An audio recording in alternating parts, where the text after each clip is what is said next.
আচ্ছা গাইস, আমরা সাত সকালে বেড়ে গেছি রস খাওয়ার উদ্দেশ্যে। আচ্ছা, আপনারা বলতেই পারেন যে এখন গরমের সিজন, এখন কিসের রস, তো আপনাদের জানিয়ে দেবো ইনশাল্লাহ, সাথে থাকুন। আচ্ছা, আমরা হাঁটতে হাঁটতে হচ্ছে গিয়ে রসের কাছে যাইতেছি। তো তারপর দেখি আব্বু এখানে আবার আমার আগে চলে এসেছে একটা হাঁড়ি নিয়ে। তো হাঁড়িটা পিছনে বাজায় সোজা উঠে যেতেছে আর কি গাছে। তো আমি এখানে জুম করে দেখতেছিলাম যে রস পড়ছে কিনা। তো আপনাদের আগে থেকেই বলে দেয়, আমাদের এখানে আছে একটা শশা ক্ষেত, মানে আমাদের মূলত একটা না দুইটা শশা ক্ষেত। তো আলহামদুলিল্লাহ ভালো পরিমাণ ফলন হয়েছে। তো এগুলো দেখতে দেখতে দেখতেছি একটা শসা নষ্ট হয়ে গেছে। তারপর এটা ছিঁড়ে আমি ফেলাই দিলাম।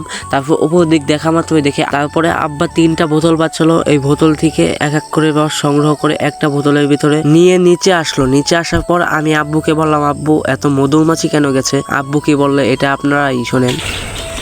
মধুমাছি থেকে সব ওই রে আব্বা, কি আন্দাজ মধুমাছি এত খেয়ে।